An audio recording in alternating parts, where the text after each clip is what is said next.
we've all had to come to terms with is how some people have just been so open about supporting an extremist Islamist terrorist group and also refusing to acknowledge it as such. Well, before you answer, Douglas, one of the things that I've noticed in comments is people like, well, these are pro-Palestine marches. And I think we have to be clear that what we're talking about is in the first 2 days, prior to Israel responding in any way, there were people celebrating. Yeah, the bodies of the dead hadn't even been found. They were still warm in some cases. Some people were still in the process of being massacred. You could claim that the people who've come out in recent weekends on the Saturdays care about Palestinian lives. I don't think they do. I just don't think they do. And I'll tell you one reason why, is that nobody in the Middle East, apart from the Israelis, cares about the Palestinians a jot.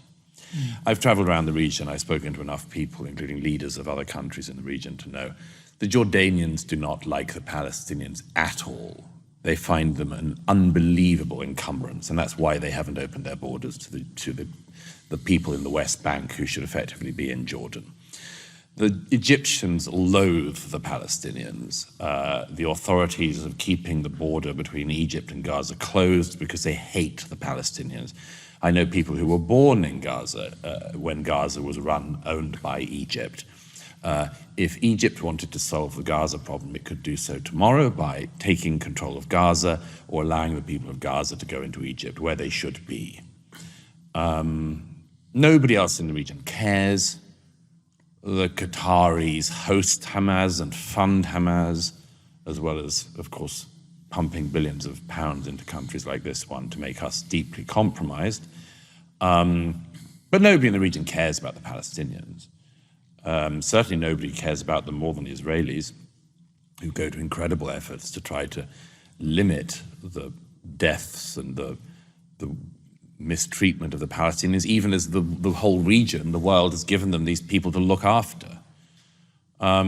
Nobody really cares about the Palestinians, and frankly, the idea that Muslims care about their brother Muslims is absolute rubbish. I think we've flattered much of the so-called Muslim street by even pretending this in recent years. You know, hundreds of thousands of Muslims have been killed in Yemen in the last few years, and there hasn't been a protest 1% of the size of what we've seen in recent days and weeks in the West. Hundreds of thousands of Muslims have been killed in Syria in the last over a decade, since the civil war in Syria, by Assad, by the Assad regime, by rival jihadist groups, by intra-religious sects, and much more. And we haven't seen 1% of the people who turned out on the streets this day. The idea that Muslims actually care about their fellow Muslims is insane. They don't. What they care about is Jews. There is something at the very root of Islam and followers of the Muslim religion who cannot bear any war in which Israel is fighting, and most of all loathes any war in which Israel is winning. And you can see it. It's at the absolute core of their being. This is why they are on the streets of this city and others marching. It's not because they love fellow Muslims, it's because they hate Jews. So you're saying there's something at the root of the religion. Well, let's tease that apart. What do you mean by that? Well, there's two particular things worth mentioning. One is, of course, that Muhammad, the founder of Islam, himself beheaded, massacred many, many Jews. Famously, there's one battle in particular, and the Banu Quraysh. It's a story you can find in the Quran and the Hadith, and of course, this is because the Jews would not accept the revelation of Muhammad, such as it was. And so they were seen within Islamic tradition as being one of the first people who turned down the opportunity to join Islam. And as a result, of course, Muhammad decapitated hundreds and hundreds of Jews. So that's not a good start. He's given you a book, the Quran. And the Quran is the one book you need. The opening, here is the book wherein is no doubt, which is quite a bold claim as well, I'd say. But the claim at the foundation of Islam is, here is the book wherein is no doubt, and it's the only book you need. And it's the final word from God that man will ever have.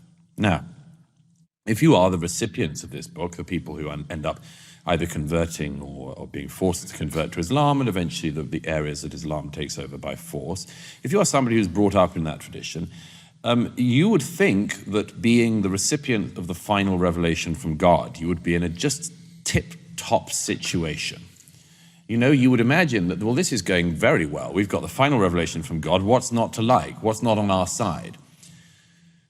And then several things happen in the millennia since, which is, first of all, many, many Muslims realize that despite having the final revelation from God, things don't seem to be going very well. Until oil is discovered in certain parts of the Middle East, most people live in total destitution. The discoveries and enlightenments of Europe largely passed the Muslim world by. This shouldn't be exaggerated. Certain parts of the Muslim world, of course, give the Western world certain parts of what becomes the Western European tradition. So there were times of interplay. There were times of mutual learning. And now, of course, everyone looks back at them, or many people look back at those times with nostalgia. Nevertheless, in the main, the Muslim world cut itself off from the rest of the world and didn't care to learn from the rest of the world, didn't improve the economic conditions of its people, totally failed to create societies anything like as successful as, for instance, European societies. And therein a question arises, which is, if we are the recipients of the final revelation, why is everything so awful where we live? And then you have the additional thing, which is, and how come the Jews return or re-establish of course, many Jews are already living in the area that's now Israel, but already lived there, but many others come from other parts of the world, including from the Middle Eastern countries where they're chucked out by the governments in 48 and so on.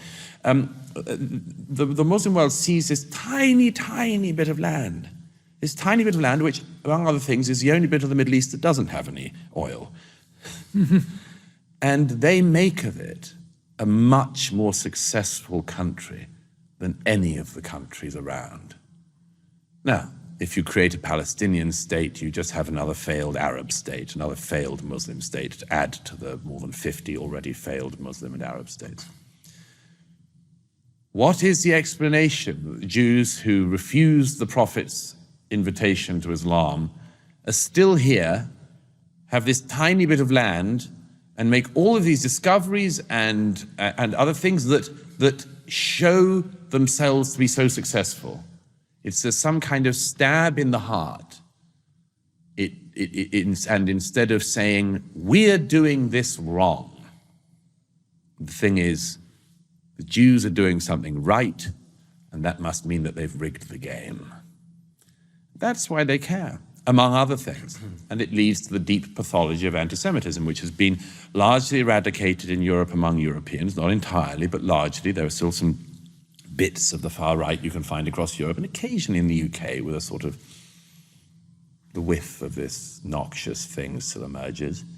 On the left, of course, it's much closer to the boat. But principally anti-Semitism in our own day, of the kind that we hope to ended with Hitler, exists and indeed thrives in the Muslim world. And the Muslim world is now in our world in Europe, and so we have the Hitlerian horrors of anti-Semitism back. Well, I have no doubt you're right, Douglas, but one of the things that I think all of us have been struck by in recent weeks is that the pro-Palestine cause, let's put it in that language as they do, is very popular among young people. In fact, I'm sure you've seen the polls which show that young people believe the Hamas attack was genocidal and believe it was justified on the basis of what Israel... They are pro-genocide. It seems to be. And not all of those people are young Muslims in this country. Some of them are not. How did that happen? Fantastic ignorance. I mean, does anyone around this table, or anyone watching, honestly think that we have a generation that is well educated? Touche. I mean, find me the teacher or find me the professor at any university that in the last 50 years who would say to you, every year the undergraduates come up, the students come up, and they just know more and more each year. Maybe in certain sciences you could say in a particular field. You couldn't say it about the humanities at all. You couldn't say it in most fields. Certainly people don't come up every year knowing more and more history. The reason why the young people you talk about believe this is because they have been fed a form of indoctrination, a particular version of history, which effectively, as you both know, maps on a very specific and perverted version of American racial history and maps it onto absolutely everything in the rest of the world. Add to that a particular form of anti-colonial history, post-colonial history, whatever you want to call it, which knows nothing of colonialism, but knows only about the post-colonial world. And you also see that that is mapped onto the Middle East. So these people who talk about Israel and probably couldn't point to it on a map, they certainly don't know which river they mean when they chant from the river to the sea. They couldn't find that on a map, that's for sure. From the river to the sea, of course I've chanted it. Do I think that all Israelis should be pushed out of the country, or Jews, or should be treated like this? No. Do you know which river and sea they're talking about, by the way? I don't know the name. The river, I know the Mediterranean, it would be the sea, but no, I wouldn't know the river, no. Okay, That's it, yeah. Okay, perfect, thank you. These people talk in what terms? They basically fall into two groups. They talk in terms of occupation, colonizers, apartheid. This is the Americanized racial justice version of this mapped onto the Middle East. That the Israelis are colonizers, for instance, and that they're indigenous peoples, and the Palestinians are indigenous peoples, despite there being Jews in the land many years before anyone even came up with the term Palestinian, which is a disputed term anyway. So they come up with this idea, for instance, that they're indigenous people who were moved out. The Palestinians are indigenous people, and they were moved out by the Jews, the Israelis, the Zionists. And this version is, of course, a replay of that version of American history, which is there were the Edenic first populations of America, the indigenous peoples, and then people from Europe came, the wicked Spanish and Italians and Portuguese and the French and even the British come and do their thing. And so they just put this version of history onto the Middle East. To those people, I would say, fine, you can do that if you want. Now let's do Britain. Want to play that game? You sure? You better not get the British started. But that's Tell me one more, version. Douglas. What do you mean? You want to play the indigenous people own the land first game and the other people should fuck off? Well, it's 60 years of mass migration into the UK. Who are the indigenous peoples of the UK? People who've been here the longest. Who are the settlers? Who are the illegal settlers in Britain? Oh, well, that would be the people who've arrived. Does anyone want to go there? Well, you see, Douglas, I think what you're saying is logically sound, as you know. But I was very struck by something. We haven't released this episode yet, but we had a conversation with Michael Malice when we were in America. And he said to me, Konstantin, you've got to realize at some point that these people do not use language to communicate. They use language to manipulate. Sure. And the oppressed people are the people with more melanin in their skin. Well, they should speak to the Yemeni Jews. They should speak to the Ethiopian Jews. They wouldn't even know what I was talking about. they They can look it up. They can educate themselves. The point I'm trying to make to you is we have a narrative in this country, certainly the native population, or certainly the longest living here native population, they are the oppressors. And you know that all of this is about this oppress-oppressed dynamic. So your argument in their world doesn't work. Well, the girls in Rotherham and everywhere else in Britain who were raped by the thousands by Pakistani rape gangs in the last 20 years were not the oppressors, were they? I would say that they were the oppressed. But let me return to the second class of person who is of the left, of the kind that I was mentioning, who the second class of critic of Israel. And we learn a lot from this. What are the other accusations that they put, apart from the Americanized social justice versions? What are the other versions of this that they put on it? They say the Israelis are committing genocide, that the Israelis are like the Nazis, that the Israelis were as bad as Hitler. Now, what is this? First of all, we have to hit on the head the idea that the Israelis are committing genocide, which is rife out there. It would be the only genocide in history in which the population massively expanded during said alleged genocide. The population of Gaza has shot up in the last 18 years since Israel withdrew. So you could say that they are extremely unsuccessful genocidists, or people who would like to commit genocide but haven't managed to for some reason.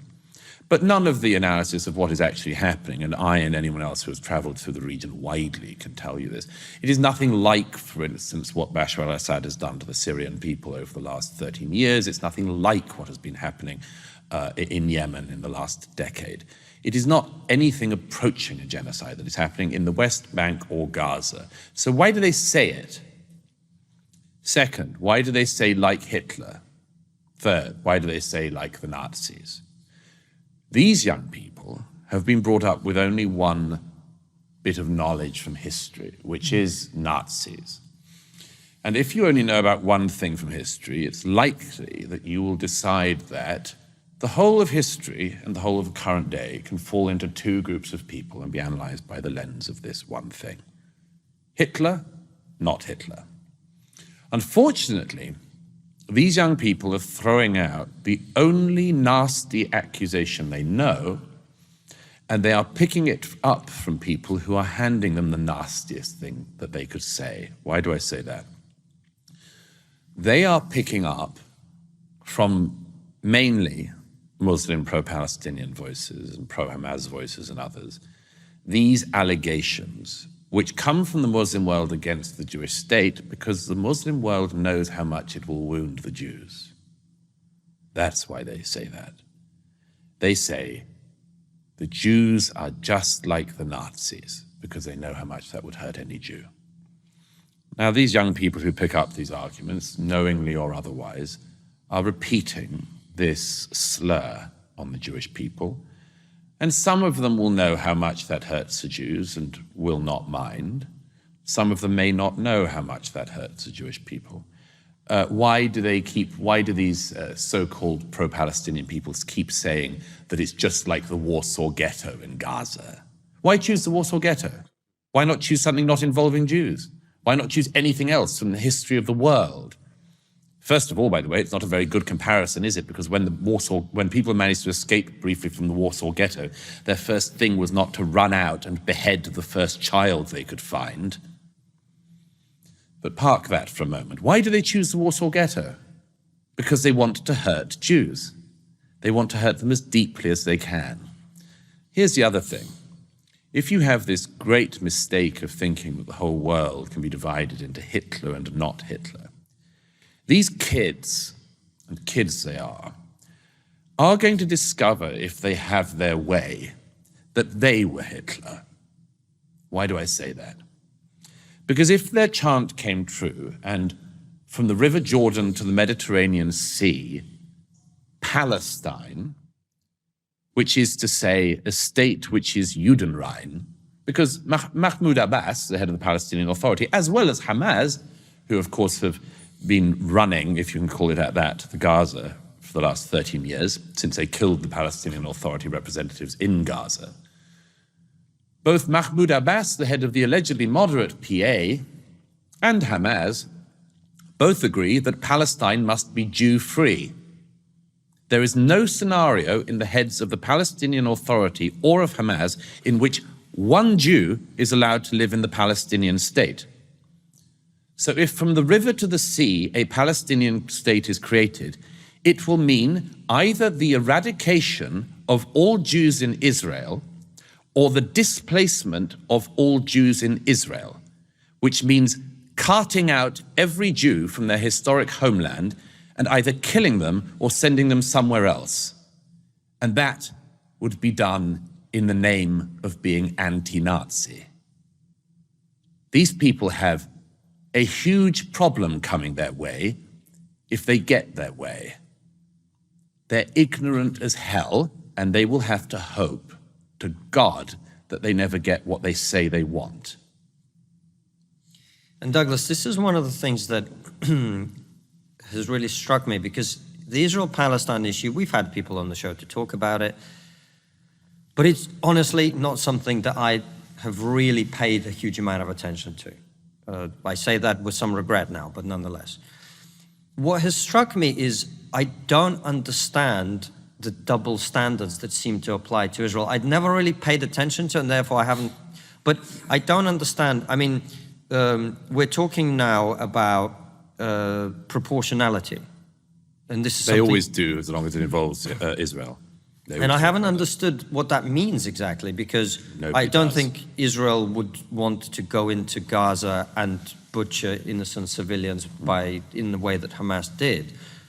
And also, in a war, proportionality is moronic. You're trying to win. Yeah, of course. So why are people calling for proportionality? Because they want Israel to lose. That's all. No, the international community always does this. There's, not much love lost across much of the world for Israel, for the same reasons as I described much of the Muslim world not having much love for Israel. Becomes the whipping boy, the scapegoat of the international community. The joke that the UN should have a football team. They would say, well, who would they play? I mean, Israel, obviously. There was a vote at the UN the other day, a few days ago, which simply called for one thing, which was the international condemnation of the Hamas massacres of the 7th of October. It didn't pass. Didn't pass. The UN couldn't bring itself to vote to condemn the massacre of the 7th of October. And when it was announced in the hall that it hadn't passed, there was much whooping and clapping. Now, we've seen this before, of course. In 1975, there was a resolution at the United Nations in New York that Zionism is racism.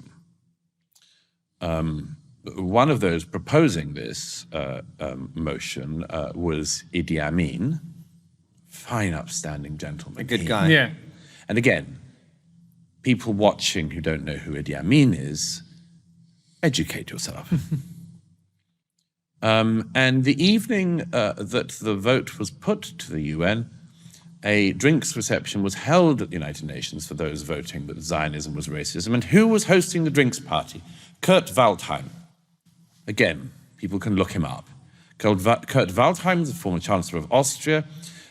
He was a member of an SS battalion in World War II. So, the United Nations has been here before, plenty of times. The United Nations can never bring itself to condemn anything unless it involves Israel. And that is a pathology of the United Nations. But we have seen all of this before, many, many times. Too many times to count, ever since the foundation of the state. And that comes to one of the simple problems of, and I'm sorry, but we have to bring it up, anti-Semitism. One of the simple problems about anti-Semitism is, as everybody who knows about it knows, is that it's a shape-shifting virus. At one point in the history of Europe, in the history of our own country, the Jews were hated because they were poor, and then they were hated because they were rich. They were hated for not integrating, and then they were hated for integrating. In the era where you could hate people for their religion, they were hated for their religion. Then when that became impossible in Europe, you couldn't hate people for their religion, they were hated for their race. Then at a particular point in Europe, we discovered we couldn't hate people for their race anymore. So what did we hate people for if they were Jewish? We hated them for being stateless. Then the Jewish people got a state, and they were hated for having a state. Now, you cannot tell me in this situation that there's a coincidence here. It is not a coincidence that every way you do it, it ends up like that. And great figures, including somebody I've quoted a lot in recent days and weeks, Vasily Grossman, the great Russian novelist, the author of Life and Fate, among other works. And everything flows. He said everything comes from this. And of course, the great thing that Grossman said, the heart of his great novel, in those few pages where he writes about anti-Semitism, about the dark heart of the 20th century, as he goes from Stalingrad to Treblinka, the great pages in which Grossman takes the time out to talk about anti-Semitism in the midnight of the 20th century. He says, of course, that he says some of what I've just said about anti-Semitism being a shape-shifting virus, because, of course, Hitler had it, as rather well known. But Stalin ended up with it as well. I mean, it goes every direction, everywhere. But as Grossman greatly says, the thing about it is that it tells you about the person who suffers from it, not about the Jews. He says, tell me what you accuse the Jews of, I'll tell you what you're guilty of. People who hate the Jews for being religious have religious problems themselves. People who hate the fact that Jews have a state that they're willing to defend have a problem with defending their own state themselves, and much, much more, on and on and on.